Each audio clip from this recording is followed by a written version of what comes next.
இல்லை மைக்கு நீங்கள் அவர்கிட்ட கொடுங்க, மைக் அவர்கிட்ட கொடுங்க. இது மாணவர்களுடைய கேள்வியாக நான் பார்க்குறேன். நீங்கள் உட்காந்துக்கலாம். நான் ஒவ்வொரு கேள்வியும் அவங்ககிட்ட நான் பேச விரும்புகிறேன். I want to discuss with you. C, அவருடைய ரெப்ரசன்டேஷனை நான் கொஞ்சம் குவாலிட்டியாக பார்க்குறேன்.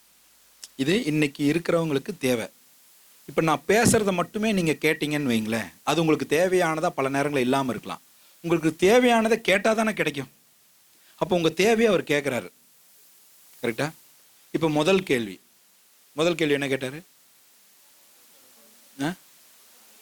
சோஷியல் மீடியா இன்னைக்கு இருக்கக்கூடிய மாணவர்களுக்கு தடையா இருக்குதா இல்லையா? இப்போ நீங்கள் நல்லா கவனித்து பார்த்தீங்கன்னா, இனி வரும் காலகட்டங்களில் ஸ்மார்ட் ஃபோன் இல்லாமல், சோஷியல் மீடியா இல்லாமல் வாழ்க்கை இருக்க போகிறது இல்லை. நீங்கள் இந்த உலகத்தில் தான் இருக்கணும். நீங்கள் இப்படிப்பட்ட சூழலில் தான் இருக்கணும். இன்னைக்கு கூகுளில் எப்போவுமே இயர்லி ஒன்ஸ் ஒரு மீட்டிங் கண்டக்ட் பண்ணுவாங்க. நீங்கள் கூகுள் இருக்கு இல்லையா, கூகுளோட கம்பெனி இயர்லி ஒன்ஸ் ஒரு டெக்னாலஜியை லான்ச் பண்ணுவான் புதுசாக.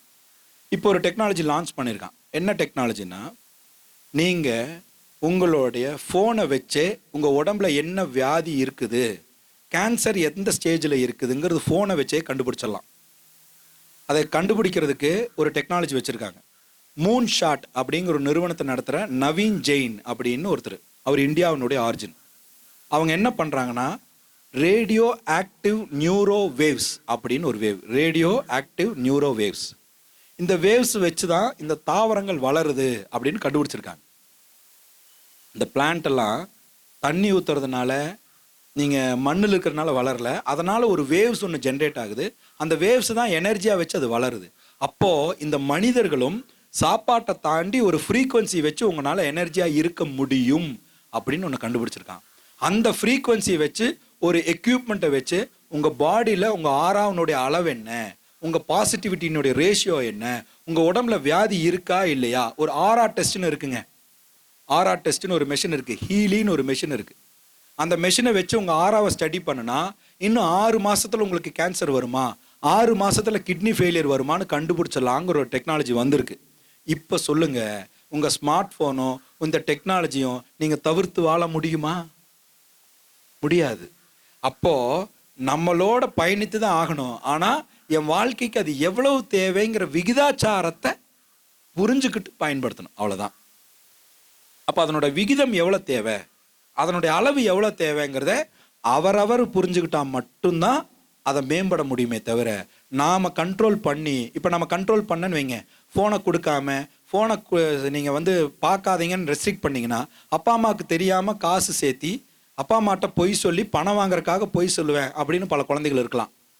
பொய் சொல்லி பணம் வாங்கி ஃபோனை வாங்கி அப்பா அம்மாவுக்கு தெரியாமல் யூஸ் பண்ணலாம், நடக்குது. நீங்கள் எப்போ அவாய்ட் பண்ணுறீங்களோ அப்போ உங்களுக்கு தெரியாமல் அவன் பண்ணுவான். நீ யூஸ் பண்ணிக்கோ, என் பார்வை முன்னாடி பண்ணிக்கோ, ஆனால் லிமிட்டடாக பண்ணிக்கோன்னு சொன்னீங்கன்னா அவன் லிமிட் ஆவான். அப்போ அதை நல்ல விதமாக பயன்படுத்துறதுக்கு நிறைய விஷயங்கள் இருக்குங்க. ஒரு டெக்னிக் இருக்குது. நீங்கள் கூகுள் மேப்பில் போயிட்டு, நீங்கள் கூகுள் மேப்பில் எந்த இடத்துல இருக்கிறீங்க, அதில் எவ்வளோ வெதர் இருக்குது, நீங்கள் இருக்கிற ஏரியாவில் மழை வருமா வராதா, எவ்வளோ டிகிரி செல்சியஸ், எல்லா டேட்டாவும் கூகுளில் இருக்குது. உங்களுக்கு தெரியுமா? அப்போ you can know the detail of the forecasting weather. அந்த டெக்னாலஜி அதில் தான் இருக்குது. அப்போது அது கண்டிப்பாக தேவை. ஆனால் அதனுடைய உபயோகப்படுத்தக்கூடிய விகிதாச்சாரம் மேபி மாணவர்களை தடை செய்யலாம். அப்போ அந்த விகிதாச்சாரத்துக்கு அவங்கவுங்களுக்கு ஒரு செல்ஃப் கண்ட்ரோல் தேவை. அதுக்கு நான் என்ன சொல்கிறேன், என்ன சஜஸ்ட் பண்ணுறேன்னா, காலையில் எந்திரிச்ச உடனே ஃபஸ்ட்டு 90 மினிட்ஸ் சோஷியல் மீடியாவை பார்க்காதீங்க. என்டையர் டேயில் டோட்டல் 60 மினிட்ஸ் சோஷியல் மீடியாவை பார்க்காதீங்க. நைட்டு தூங்க போகிறதுக்கு முன்னாடி 30 மினிட்ஸ் சோஷியல் மீடியாவை பார்க்காதீங்க. This will help you to improve your habitual pattern. Is it clear? இது முதல் கேள்வி. ரெண்டாவது கேள்வி என்ன கேட்டார்? ஜஸ்ட் பாஸ் ஆனால் போதும்னு நினைக்கிறாங்க. அப்போ ஒரு மாணவனுக்கு இது போதுமா? Do you know Abdul Kalam? Okay. Do you know Sachin? Do you know Dhoni? இவங்க எல்லாம் பெஸ்ட் ஸ்டூடெண்ட்டா? பெஸ்ட் ஸ்டூடெண்ட்டா? ஆனால் இவங்க எல்லாமே பெஸ்ட் இன் லைஃப். அப்போது மார்க் மட்டுமே பெஸ்ட் லைஃப்பை கொடுக்கறது இல்லை. ஆனால் நீங்கள் வாங்குகிற மார்க்கு உங்கள் பெஸ்ட் லைஃபுக்கு இன்ஃப்ளூயன்ஸ் பண்ணுது. ஹலோ, நீங்கள் வாங்குகிற மார்க்கு பெஸ்ட் லைஃபை கொடுக்கறது இல்லை. ஆனால் நீங்கள் வாங்குற மார்க் பெஸ்ட் லைஃபுக்கு இன்ஃப்ளூயன்ஸ் பண்ணுது. அப்போது நீங்கள் எக்ஸ்பெரிமெண்ட்டு, எக்ஸ்பீரியன்ஸு, எக்ஸ்பனன்ஷியல் இது 3 தெரிஞ்சு எப்போ படிக்கிறீங்களோ அப்போ நீங்கள் விரும்பினாலும் விரும்பாட்டானாலும் நல்ல மார்க்கு தான் வரும். ஆமாவா இல்லையா? அப்போ எப்போ மார்க்குக்காக படிக்காமல் என்ன அனுபவத்துக்காக படிக்கிறீங்களோ அப்போது அந்த அப்ஜெக்டிவை நீங்கள் தாண்டிடலாம். அப்போ உங்கள் மனநிலையே நான் ஜஸ்ட் பாஸ் ஆனால் போதுங்கிற மனநிலை வேண்டாம். நான் புரிஞ்சு படிக்கிறேன்னா, எக்ஸ்பெரிமெண்ட் பண்ணி படிக்கிறேன்னா, எக்ஸ்பனன்ஷியல் பண்ணி படிக்கிறேனாங்கிற மனநிலையில் மாற்றம் இருந்தாலே உங்களுக்கு நீங்கள் கேட்காமையே மார்க் வந்துவிடும். ஏன்னா நீங்கள் புரிஞ்சு படிக்கிறீங்க. அப்போ ஃபஸ்ட்டு ஒரு மாணவனுக்கு ஜஸ்ட் பாஸுங்கிற மனநிலையே தப்பு. பாஸ் தான் உன் லைஃப்பை கேட்டகரைஸ் பண்ணுதுன்னு சொல்கிறது அதோட தப்பு. இங்கே பாஸ் முடிவு பண்ணுறதில்ல, எவ்வளோ புரிஞ்சிருக்கிறேங்கிறத முடிவு பண்ணுறது. இன்றைக்கி என் கூட படித்தவங்க கிளாஸில் கோல்டு மெடல் வாங்கினோம் சும்மா தான் இருக்கிறான். நாங்கள் இன்றைக்கி நல்லா சம்பாதிக்கிறோம். What is happening?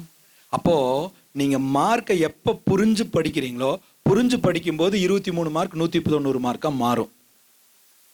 அப்போ நான் 190 மார்க்குக்காக படித்தேன்னா, இல்லை நான் புரிஞ்சதுனால படித்தேனா? புரிஞ்சதுனால படிச்சிங்கனாலே நீங்கள் ஆவரேஜில் இருக்க மாட்டீங்க பிரதர். நீங்கள் ஆவரேஜுங்கிறத மார்க்கை சொல்கிறீங்க, ஆவரேஜுங்கிறது அதல்ல, உங்களுடைய உணர்வுகளும் உங்கள் அனுபவங்களும் தான். When you focus your experience, mark doesn't matter. Mark தானாக வந்துடும். 3வது கேள்வி என்ன கேட்டார் சொல்லுங்கள் பிரதர். சார், தாழ்வு மனப்பான்மை அதிகமாக இருக்குது, மற்றவங்க கம்பேர் பண்ணிக்கிறாங்க நீங்கள் முன்ன சொன்ன மாதிரி. ஆனால் தன்னம்பிக்கை, செல்ஃப் அந்த மோட்டிவேஷன் இல்லைங்க சார். எனக்கு தெரிஞ்சு நான் பார்த்தது வரைக்கும் இன்னைக்கு தாழ்வு மனப்பான்மையில் இருக்கிற குழந்தைகளை நான் பார்த்ததை விட எனக்கு எதுக்கு வம்புன்னு ஒதுங்கி போகிற குழந்தைகளை தாங்க நான் பார்க்குறேன். அவங்களுக்கு தாழ்வு மனப்பான்மையெல்லாம் ஒன்றும் கிடையாது. இப்போ ஒரு புத்திசாலி இருக்கிறான், ஒரு பைத்தியக்காரன் இருக்கிறான், சரிங்களா? ஒரு முட்டாள் இருக்கிறான், அப்படி வச்சுக்கோங்க. ஒரு புத்திசாலி இருக்கிறான், ஒரு முட்டாள் இருக்கிறான். இப்போ யாருக்கு பிரச்சனை? புத்திசாலியும் முட்டாளும் ஒன்றா இருக்கிறான்னு வச்சுக்கோங்க.